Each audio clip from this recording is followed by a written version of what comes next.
Wes. I want to give you an overview of the car and some of the quirks that you're going to need to know about it. So Evan, if you don't mind doing a walk around on the car, and then I'll start with the individual details.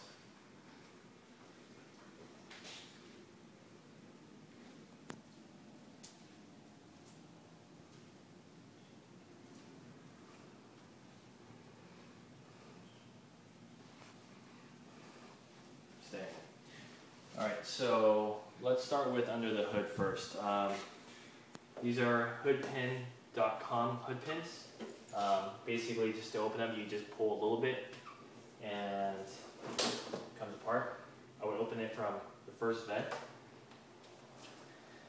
So in here you have your lightweight battery, and there is a quick disconnect which I recommend you doing every night so the battery doesn't drain. There's a switch back here, a knob. You just have to untwist it a few turns, but to start it and to enable power going to the car, just turn it, I guess clockwise, or counterclockwise, I'm sorry, when it's facing you, until it clicks, or until it gets stiff. You have your overflow tank for the coolant. Right now, the overflow tank is about, I would say, 40% coolant, 60% distilled water, and just a splash of water wetter in there right now. You have your manual boost controller here. The wastegate spring is set at 12 psi or 10 psi. So if you want to turn it up to about 15, which is safe for 91 octane, I think it's about 2.5 turns. But you can check on the boost gauge inside just to make sure.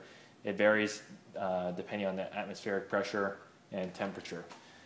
You have an ITG filter, which does not need to be oiled or cleaned, other than just wiping it down.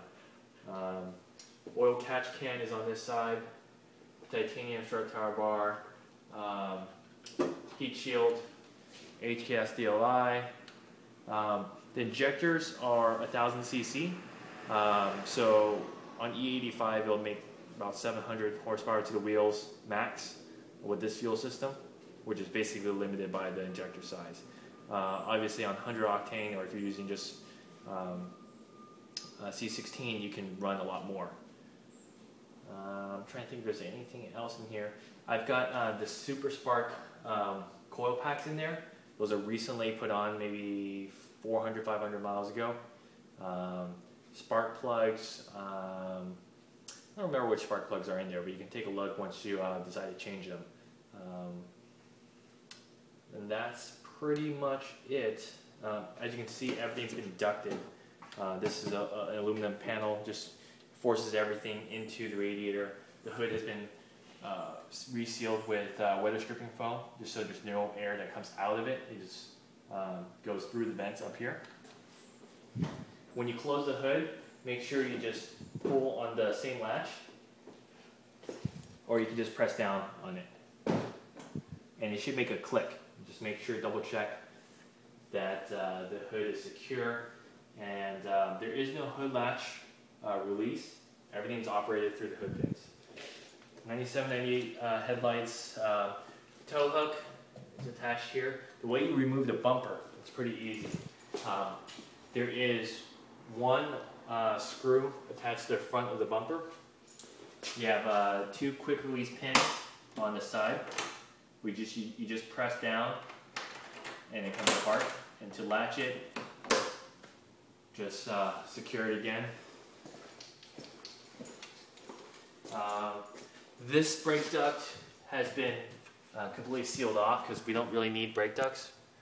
The other one is going to the 25-row Mocal oil cooler.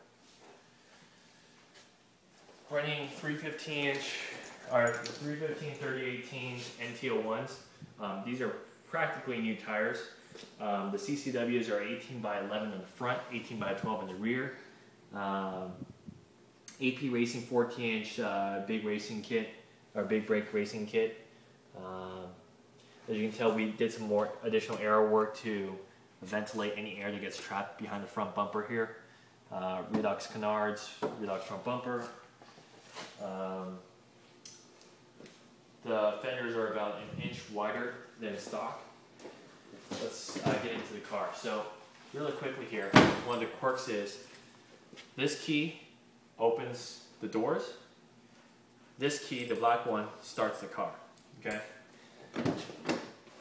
And Evan, why don't you sneak past over here? Interior is pretty standard.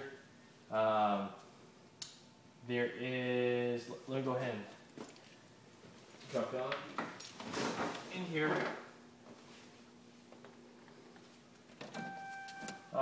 When you start the car, you're going to need to give it a little bit of gas.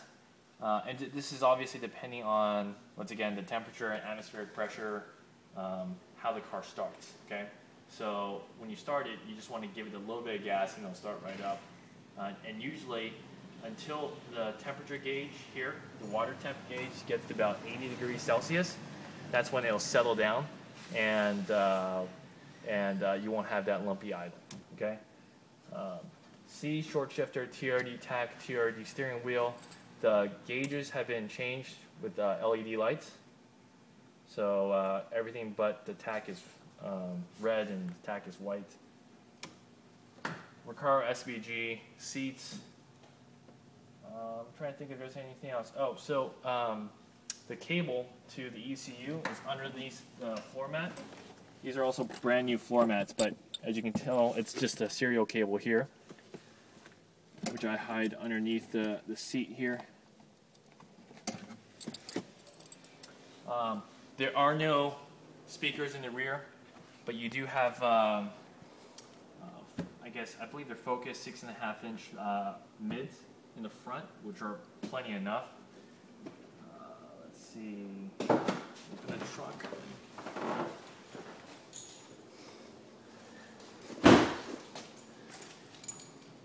You have your Motorista Uchida dry carbon spoiler.